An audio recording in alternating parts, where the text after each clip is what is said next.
Assalamualaikum warahmatullahi wabarakatuh. Selamat pagi. Perkenalkan, nama saya Akmal Jaya, dosen program studi Sastra Indonesia Universitas Hairun. Pada kesempatan kali ini, saya akan membahas tentang rencana pembelajaran semester mata kuliah Sosiologi Sastra. Mata kuliah ini merupakan mata kuliah wajib peminatan untuk mahasiswa yang memilih konsentrasi sastra dan akan ditempuh pada semester keempat dengan bobot 3 SKS. Adapun deskripsi mata kuliah ini yaitu mata kuliah ini membahas tentang materi cakupan sosiologi sastra.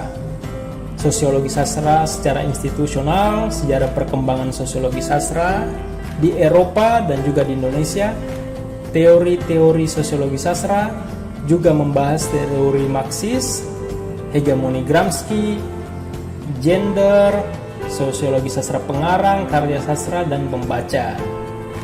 Adapun capaian pembelajaran mata kuliah yang dibebankan pada mata kuliah sosiologi sastra yaitu mengetahui perbedaan dan persamaan teori sosiologi murni dan teori sosiologi sastra, memahami teori-teori sosiologi sastra dan menerapkannya pada analisis karya sastra. Adapun bahan kajian atau materi pembelajaran ada 9. Pertama itu cakupan sosiologi sastra berupa batasan epistemologis, kemudian sejarah sosiologi sastra, kemudian sastra dan masyarakat, selanjutnya sosiologi sastra pada pengarang, karya, dan pembaca. Kemudian ada materi mengenai teori sosiologi sastra seperti strukturalisme genetik, kemudian konsep-konsepnya, fakta kemanusiaan, subjek kolektif, pandangan dunia, dan lain-lain. Kemudian ada materi mengenai Marxis dan karya sastra. Kemudian materi hegemoni Gramsci. Kemudian materi tentang feminisme dan sastra. Dan terakhir itu dialektika pemahaman sosiologi sastra. Mata kuliah ini menggunakan pustaka utama antara lain Faruk pada tahun 2013 menerbitkan buku dengan judul Pengantar Sosiologi Sastra dari Strukturalisme Genetik sampai Postmodernisme. Kemudian ada Sosiologi Sastra Menguak Dimensionalitas Sosial dalam Sastra yang diterbitkan pada tahun 2016 karya Sutejo. Kemudian ada Sujarwa dengan judul Model dan Paradigma Sosiologi Sastra yang diterbitkan pada tahun 2019. Selain pustaka utama, mata kuliah ini juga menggunakan pustaka pendukung. Setidaknya ada 12 pustaka pendukung, antara lain Lucien Goldman dengan judul Method in Sociology of Literature, ada Antonio Gramsci Selections from the Prison Notebooks, kemudian ada Terry Eagleton Literary Theory and Introduction, ada Hans Robert Jauss Literary History as Challenge to Literary Theory, dan lain-lain sebagainya. Adapun materi yang akan disampaikan pada tiap pertemuan diantaranya seperti pada pertemuan pertama, topik yang akan dibahas yaitu mengenai cakupan sosiologi sastra. Indikator penilaian di sini mahasiswa mampu menjelaskan batasan sosiologi sastra secara epistemologis menurut pandangan ahli. Kemudian mahasiswa mampu menjelaskan konsep dasar sosiologi sastra dan sosiologi murni. Kriteria penilaian, ketepatan dan penguasaan. Bentuk penilaian di sini bentuk non-tes seperti tanya jawab dan diskusi. Bentuk pembelajaran pada mata kuliah sosiologi sastra dilakukan secara hybrid. Dalam artian, mata kuliah ini dapat dilakukan secara luring maupun daring. Adapun metode pembelajaran pada pertemuan pertama yaitu case-based learning, diskusi dan penugasan. Penugasan mahasiswa yaitu menyusun ringkasan tentang pengertian sosiologi sastra menurut para ahli. Kemudian pada pertemuan kedua, topik yang akan dibahas yaitu tentang sejarah sosiologi sastra di Eropa dan di Indonesia. Indikator penilaian, mahasiswa mampu menjelaskan perkembangan sejarah sosiologi sastra di Eropa dan di Indonesia. Kriteria penilaian di sini ketepatan dan penguasaan. Adapun bentuk penilaiannya bentuk non-tes. Di sini mahasiswa diminta untuk membuat resume atau ringkasan materi, kemudian menjawab pertanyaan atau memberi pendapat terkait dengan materi. Bentuk pembelajaran yaitu tatap muka dengan metode pembelajaran di sini diskusi FGD ya. Kemudian penugasan mahasiswa pada pertemuan kedua ini yaitu menjelaskan perbedaan konteks sosiologi sastra di Eropa dan di Indonesia. Untuk pertemuan ketiga, topik yang akan dibahas yaitu mengenai hubungan sastra dan masyarakat. Adapun indikator penilaian yaitu mahasiswa mampu menjelaskan tentang mediasi semiotik, kemudian hubungan kelembagaan, kemudian sistem pemodelan, kemudian sistem pembentukan dan sistem pembatasan. Kriteria penilaiannya yaitu ketepatan dan penguasaan. Bentuk penilaiannya non-tes seperti tanya jawab berkaitan dengan hubungan sastra dan masyarakat. Bentuk pembelajarannya tatap muka 3 kali 50 menit. Kemudian metode pembelajarannya case-based learning dan diskusi. Penugasan mahasiswa di sini mahasiswa diminta untuk membuat esai tentang aspek sosiologis pada karya Robohnya Surau Kami karya A.A. Nafis. Kemudian pada pertemuan keempat, 5 dan 6 topik yang akan dibahas yaitu tentang beberapa teori sosiologi sastra. Indikator penilaian yaitu mahasiswa mampu mengetahui teori strukturalisme genetik. Begitu juga dengan fakta kemanusiaan dalam sastra, konsep subjek kolektif, konsep pandangan dunia, resepsi karya sastra, dan struktur karya sastra. Kriteria penilaian yaitu ketepatan dan penguasaan. Bentuk penilaiannya bentuk non-tes seperti tanya jawab dan presentasi kelompok. Bentuk pembelajaran tatap muka 3 kali 50 menit. Kemudian metode pembelajarannya problem based learning dan diskusi. Penugasan mahasiswa pada pertemuan tersebut yaitu penugasan kelompok. Mahasiswa diminta untuk menyusun esai berkaitan dengan konsep-konsep teoritik sosiologi sastra dan dipresentasikan secara berkelompok. Pada pertemuan ketujuh, topik yang akan dibahas yaitu Marxisme dan kesusastraan. Di sini indikator penilaian mahasiswa mampu menjelaskan sejarah dan definisi Marxisme, kemudian konsep superstruktur dan konsep infrastruktur. Kemudian kriteria penilaian di sini ketepatan dan penguasaan. Bentuk penilaiannya mahasiswa diminta untuk membuat resume atau ringkasan mengenai Marxisme dan kesusastraan. Begitu juga penilaian lainnya seperti tanya jawab. Bentuk pembelajarannya tatap muka 3 kali 50 menit. Metode pembelajarannya case-based learning, diskusi, kemudian penugasan mahasiswa membuat esai ya, mengenai Marxisme di Indonesia serta kaitannya dengan kesusastraan Indonesia. Untuk pertemuan ke-8 akan diselenggarakan ujian tengah semester. Di sini mahasiswa akan diminta membuat esai tentang materi sosiologi sastra yang telah dipelajari pada 7 pertemuan sebelumnya. Pada pertemuan 9 dan ke-10, topik yang akan dibahas tentang konsep hegemoni dalam sastra. Di sini indikator penilaian yaitu mahasiswa mampu menjelaskan tentang kesadaran kolektif, kemudian menjelaskan tentang kesadaran solidaritas dan kesadaran interkelas. Kriteria penilaian ketepatan dan penguasaan. Bentuk penilaiannya tanya jawab ya. Kemudian membuat resume materi perkuliahan. Bentuk pembelajarannya tatap muka 3 kali 50 menit. Metodenya case-based learning dan diskusi. Penugasan mahasiswa, di sini mahasiswa diminta untuk mengidentifikasi bentuk hegemoni dalam karya sastra. Untuk pertemuan 11 dan 12, topik yang akan dibahas yaitu feminisme dalam karya sastra. Di sini indikator penilaian, mahasiswa mampu menjelaskan aspek gender dalam karya sastra.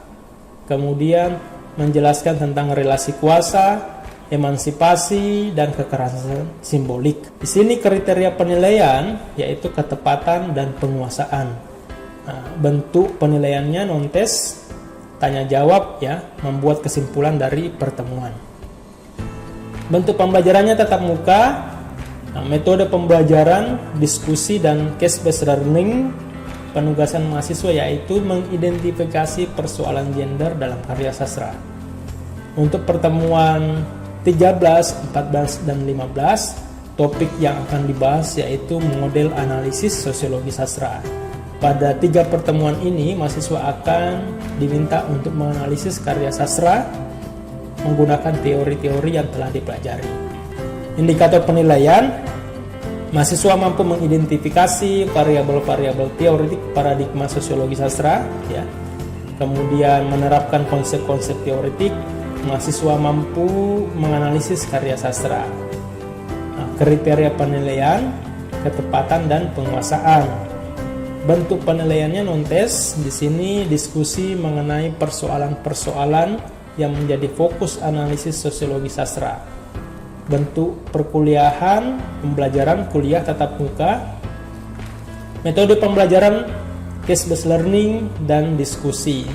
Penugasan mahasiswa pada pertemuan ini yaitu tugas kelompok ya, mempresentasikan hasil analisis terhadap karya sastra menggunakan teori-teori sosiologi sastra.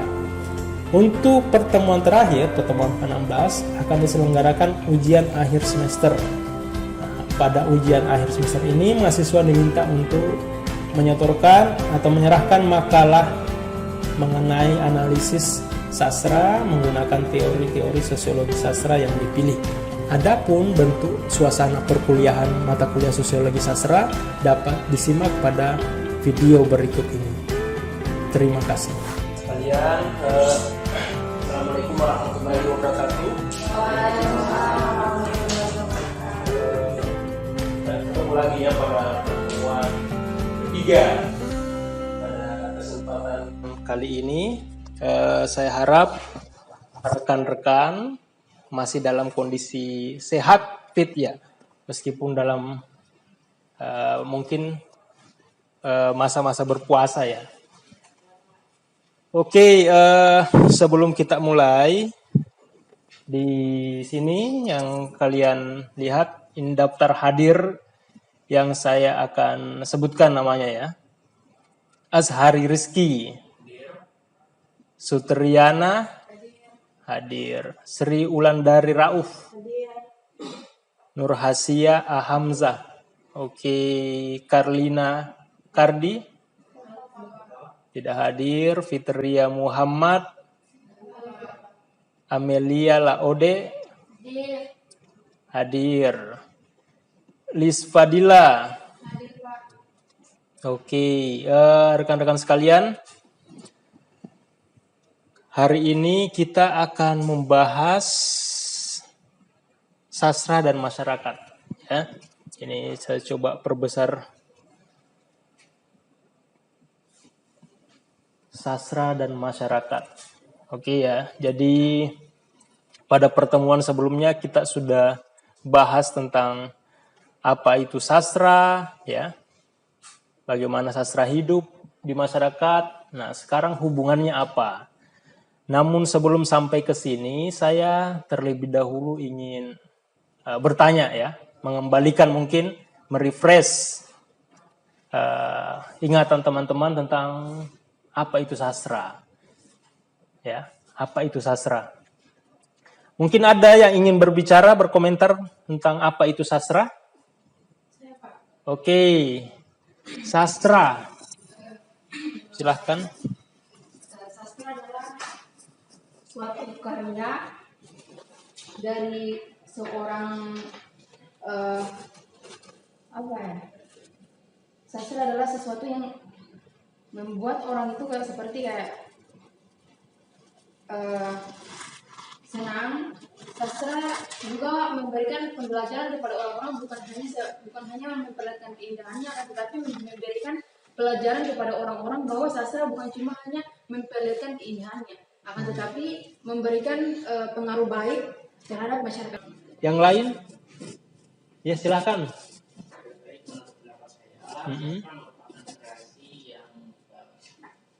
Yang bisa berupa tulisan atau tulisan yang memiliki nilai estetika tersendiri dan di dalamnya terdapat nilai-nilai. Oke. Jadi ada bentuknya, ya, ada bentuknya lisan ataupun. Oke. Nah, baik, semuanya bagus ya dari pengertian-pengertian rekan-rekan sekalian ini. Tanya, apakah sastra itu lahir begitu saja? Ya. Sastra itu lahir begitu saja, tidak punya hubungan dengan di mana dia lahir, ya, atau yang disebut dengan masyarakat.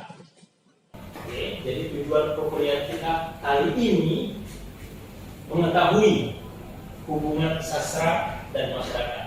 Nah, materi yang akan kita pelajari dalam hal ini adalah mediasi semiotik. Nanti ada hubungan kelembagaan, pemodelan, pembentukan, dan pembatasan. Nah, apa-apa saja itu, nah, nanti kita akan beralih. Oke, di sini diterangkan ya. Diterangkan bahwa mediasi semiotik. Ada semiotika. Ada kata semiotika ya. Pernah dengar kata ini? Ya, oke. Semiotika, ya menurut Umberto Eco, ini ahli ini, pakar ini.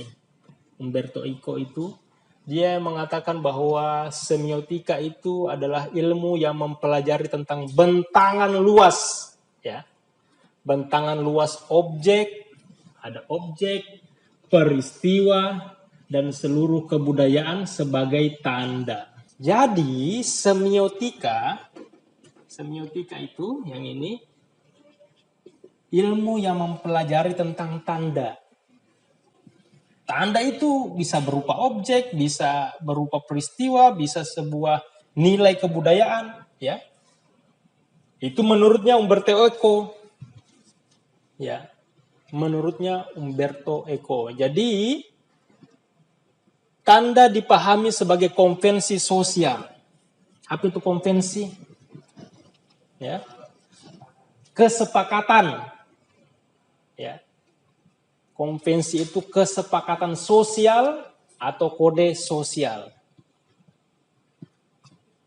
Kesepakatan sosial atau kode sosial. Jadi ada sebuah kesepakatan yang dibuat oleh satu masyarakat bahwa satu objek ditandai dengan satu kode. Atau dengan istilahnya, ini yang akan kita bahas pada mata kuliah semiotika ya, secara khusus ya. Signifier dengan signify. Ya, ada namanya signifier dengan signify, penanda dengan petanda. Kita masuk ke hubungan yang pertama. Ya, hubungan yang pertama. Hubungan kelembagaan. Ini saya hapus. Kalau misalnya ada yang tidak mengerti langsung aja ya. Langsung aja. Iya, bagaimana? Perbedaan semiotik dan semiotika itu apa, Pak? Kan kalau semiotika tentang tanda-tanda. Kalau semiotika yang saya dengar itu makna. Oh, tidak. Semiotik hubungan kelembagaan ya. Jadi apa maksudnya ini hubungan kelembagaan? Ada konvensi sastra dengan ada lembaga sosial. Ini dianggap sama. Ya, di dalam masyarakat ada lembaga sosial, di dalam sastra ada konvensi sastra. Konvensi sastra itu adalah seperangkat aturan-aturan yang menentukan mana sastra dan bukan sastra. Sadar atau tidak, kita ada semacam kesepakatan bahwa ini yang dimaksud dengan sastra, ini bukan sastra, ya toh? Ini karya ilmiah, ini karya jurnalistik, ini sastra. Ini sastra yang baik, ini sastra yang kurang baik, begitu loh. Ada konvensi, ya, ada konvensi seperti itu. Nah, di masyarakat ada lembaga sosial. Konvensi yang juga mengatur mengenai masalah baik dan buruk. Apa yang tidak boleh dilakukan, apa yang harus dilakukan, ya. Lembaga-lembaga sosial yang sudah mapan yang ditentukan oleh institusi-institusi. Ya, seperti apa? Pendidikan misalnya, ya. Misalnya kemudian undang-undang atau kehakiman, polisi, aparat, nah, seperti itu. Jadi di sastra juga ada aturan-aturan seperti itu. Di masyarakat juga ada. Jadi, nah, ini yang kemudian dianggap satu menghubungkan antara sastra dengan masyarakat. Nah, ada, lihat poin kedua. Konvensi yang tadi dianggap baik, dianggap buruk, ya, dianggap kabur, sampai malam. Pulang malam, apa? Dapat tanggapan negatif, ya toh? Sama tetangganya, oh ini orang jalan-jalan keluar malam, ini perempuan tidak benar toh?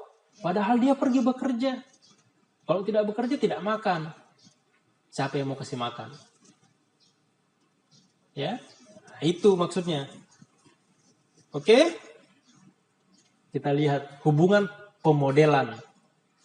Model. Sastra merupakan sistem pemodelan tingkat kedua. Nah, di sini dikatakan sastra merupakan sebuah wacana yang memodelkan semesta yang tidak terbatas dalam satu semesta imajiner yang terbatas. Maksudnya ya, apa itu?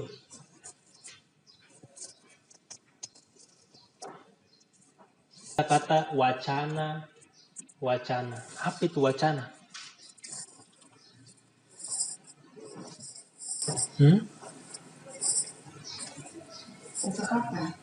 Percakapan.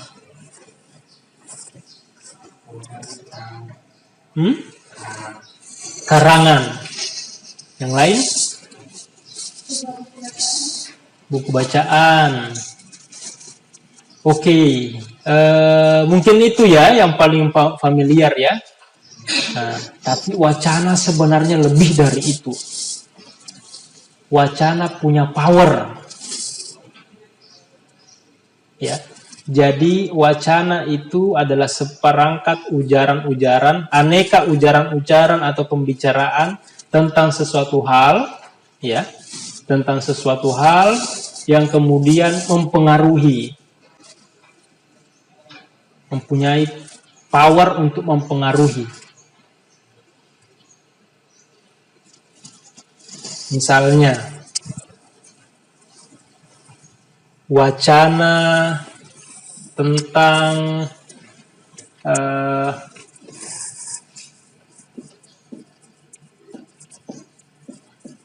Eropa. Saya tanya satu-satu, apa bayanganmu tentang Eropa?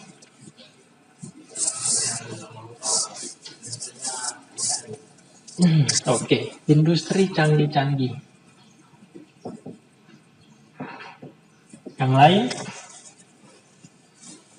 Kalau mendengar kata Eropa, ya, apa?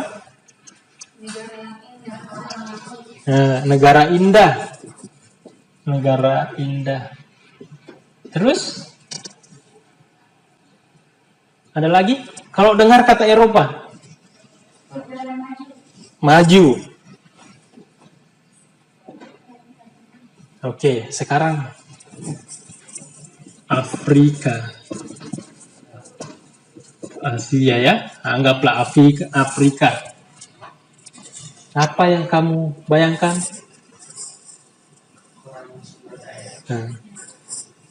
Kekurangan. Terus orang yang melestarikan keindahan dunia sendiri. Tentunya negara sendiri. apa namanya ya? Afrika. Oke, hitam. Terus apa lagi? Mendengar kata Afrika? Nanti diskusinya kita bentuk kelompok ya, mungkin 3, ya 1, 3, coba dibentuk. Nanti saya kirim cerpennya.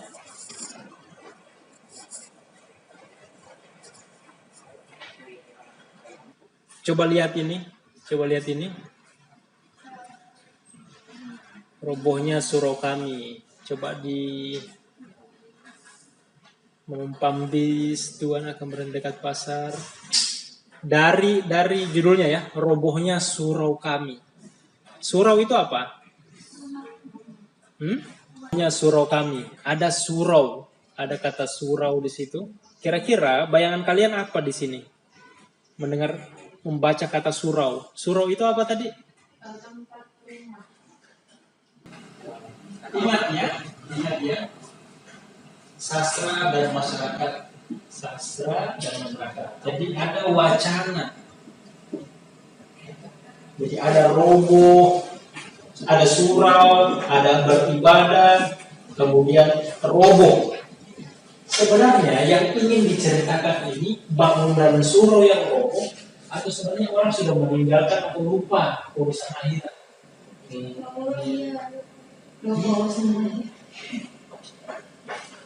Dia pakai model surau. Kakek tua yang jaga sudah pergi. Nah, yang mana juga kakek tua itu dia tidak dikasih dia tidak dapat apa-apa, cuma hidup dari sedekah. Ini urusan akhirat ini. Kakek itu pergi, sudah dilupakan sudah. Sebenarnya masih bagus ini luar biasa ini. Dia pesannya, bayangkan ya, dia Anafis ini menggunakan model surau untuk mengatakan sesuatu.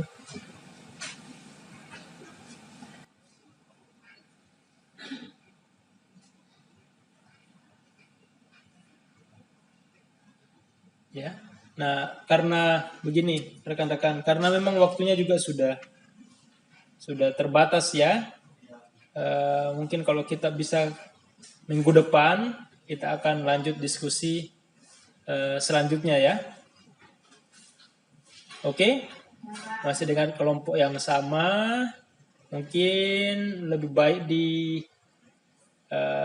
sampaikan ditulis ya, ditulis. Begitu ya? Baik, saya harap rekan-rekan masih tetap semangat ya. Meskipun tadi mungkin banyak yang menguap ya, nggak apa-apa ya. Yang penting semangat. Oke, minggu depan kita akan bahas kembali ini dengan kelompok yang sama. Pertemuannya saya akhiri. Assalamualaikum warahmatullahi wabarakatuh.